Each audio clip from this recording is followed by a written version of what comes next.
గౌరవనీయులైన శ్రీ ఎమ్మెల్యే వరదారెడ్డి గారికి ప్రజాపక్షం పార్టీ తరఫున అనేక నమస్కారములతో ఒక విజ్ఞప్తి.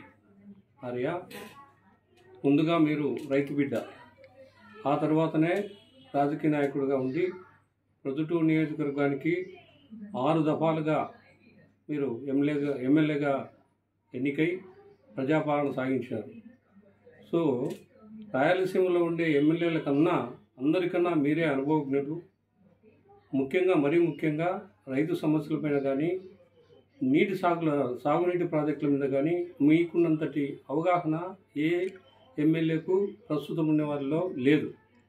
అయితే మా విజ్ఞప్తి ఏమంటే, సిద్ధేశ్వరం అలుగు గురించి గత 20 సంవత్సరాల కిందట మీరే మాకు అనేక సార్లు దాని యొక్క ప్రాముఖ్యత, దాని గురించి మాకు బాగా వివరించడం జరిగింది. అయితే ఇప్పుడు ఆ సిద్ధేశ్వరం అలుగు అనే మాటనే చాలా వరకు మర్చిపోతూ ఉన్నారు. సో ఈ పద్ధతిలో మీరు మా వంతు కృషిగా మేము సిద్ధేశ్వరం అలుగుకు చేసిన కృషి ఏమంటే, 23/11/2017 అప్పటి ఈఎన్సి నారాయణ రెడ్డి గారు సిద్ధేశ్వరం అలుగు అవసరం అని చెప్పి ఆయన ఒక రిపోర్ట్ ఇచ్చారు. ఆ రిపోర్ట్ను మేము తెప్పించుకున్నాము ఇక్కడికి.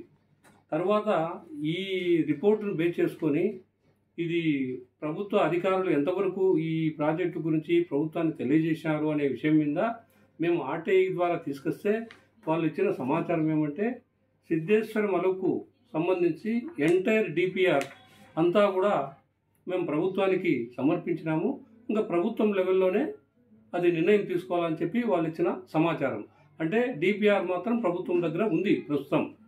దీని మీద బీజేపీ కూడా 2018లో ఎలక్షన్ల కన్నా ముందు, అంటే 23/2/2018 కర్నూలులో ఒక డిక్లరేషన్ పెట్టుకొని ఆ డిక్లరేషన్లో బీజేపీ కూడా వాగ్దానం చేసింది సిద్ధేశ్వరం అలుగు నిర్మాణం చేస్తామని. మరి వాళ్ళు కూడా దాని గురించి ఏం మాట్లాడడం లేదు. అటు తర్వాత మేము 37/2019లో అప్పటి ముఖ్యమంత్రి వైఎస్ జగన్మోహన్ రెడ్డి గారు కూడా మేము సిద్ధేశ్వరం అలుగు నిర్మించాలని చెప్పి ఒక వినతిని పంపించడం జరిగింది. అలాగే 3/8/2019 రాష్ట్ర జలవనరుల శాఖ కార్యదర్శికి మరి ఒకసారి మేము విజ్ఞప్తి చేస్తూ దాని ఆవశ్యకతను, రాయలసీమకు త్రాగునీరు సాగునీరు అవసరమని చెప్పి ఒక విజ్ఞప్తి కూడా చేయడం జరిగింది. అటు తర్వాత ఇప్పుడు కూటమి ప్రభుత్వం వచ్చిన తర్వాత 4/7/2024 డిప్యూటీ సీఎం పవన్ కళ్యాణ్ గారికి కూడా ఒక విజ్ఞప్తి చేసి సిద్ధేశ్వరం అలుగు యొక్క ఆవశ్యకతను వారికి వివరించడం జరిగింది. అటు తర్వాత ఈ 26/7/2024 మన జిల్లా కలెక్టర్ ద్వారా ప్రభుత్వానికి సిద్ధేశ్వరం యొక్క ఆవశ్యకత, దాని నిర్మాణం గురించి ప్రభుత్వానికి తెలియజేయాలని చెప్పి కూడా మేము ఒక విజ్ఞప్తిని కలెక్టర్ గారికి పంపడం జరిగింది. అటు తర్వాత ప్రస్తుత ముఖ్యమంత్రి శ్రీ నారా చంద్రబాబు నాయుడు గారు మన 2/8/2024 మడకశిర మండలం గుండుమల్లలో పింఛన్ పంపిణీ కార్యక్రమంలో ఒక సభలో మాట్లాడుతూ సిద్ధేశ్వరం అలుగు నిర్మాణం చేస్తామని చెప్పి ఆయన మరొకసారి వాగ్దానం చేయడం జరిగింది.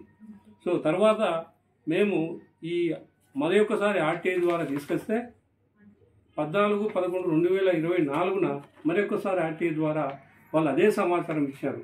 ఎంటైర్ డిపిఆర్ గవర్నమెంట్కి ఇచ్చినాము, దాని నిర్ణయం తీసుకోవాల్సింది ప్రభుత్వమే అని చెప్పి వాళ్ళు ఇచ్చినారు. అటు తర్వాత దాని మీద పవన్ కళ్యాణ్ డీసీఎం గారికి మరొకసారి విజ్ఞప్తి చేస్తూ, సరే ఈ విధంగా డిపిఆర్ ఇచ్చినారు, మీరు నిర్ణయం తీసుకోండి అని చెప్పి ఆయనకు పవన్ కళ్యాణ్కి మళ్ళీ ఒకసారి విజ్ఞప్తి చేయడం జరిగింది. అటు తర్వాత 31/5/2025 గౌరవనీయ ముఖ్యమంత్రి చంద్రబాబు నాయుడు గారికి మరొకసారి విజ్ఞప్తి చేస్తూ, మీకు ఆల్రెడీగా ఒకసారి పంపించినాము, దీని మీద దృష్టి సారించండి, మీరు కూడా వాగ్దానం చేసినారని చెప్పి మరొకసారి విజ్ఞప్తి చేయడం జరిగింది. అయ్యా, మీరు చాలా పెద్దవారు, మీకు అన్ని అనుభవాలు ఉన్నాయి. కనీసం సిద్ధేశ్వరం అలుగు ప్రాజెక్టు గురించి, ఎందుకంటే మీరు అసెంబ్లీలో కూడా చాలా నిక్కచ్చిగా ప్రజల సమస్యలను, అది ప్రభుత్వానికి వ్యతిరేకమా అనుకూలం అనేది కాకుండా ప్రజా సమస్యలు, మొన్ననే మీరు రైతులు ఈరియా సమస్యను ఎదుర్కొంటా అంటే అసెంబ్లీలో ప్రస్తావించారు. అదేవిధంగా అవినీతికి సంబంధించిన విషయాల్లో కూడా మీరు అసెంబ్లీలో నిక్కచ్చిగా మాట్లాడుతున్నారు. కాబట్టి దయచేసి మా ప్రజాపక్షం పార్టీ తరఫున మా విజ్ఞప్తి ఏమంటే, మీరు తప్ప ఇక్కడ రాయలసీమలో ఉండేవాళ్ళు సమస్యలను చెప్పేవాళ్ళు కానీ లేరు. మీరు ఈ విషయాల్లో కల్పించుకొని అసెంబ్లీ సమావేశంలో దీని గురించి మీరు లేవనెత్తే కనీసం కొద్దిగా ప్రాణం పోసిన వాళ్ళని అవుతారు. సో మీకు ఏదైనా సమాచారం కావాలంటే మీరు ఫోన్ చేస్తే మేము ఇచ్చి మేమంతా సమాచారం మీకు ఇచ్చేదానికి మేము సిద్ధంగా ఉంటామని చెప్పి నమస్కరిస్తూ మీకు ఈ విజ్ఞప్తిని మన్నించాలని మనవి.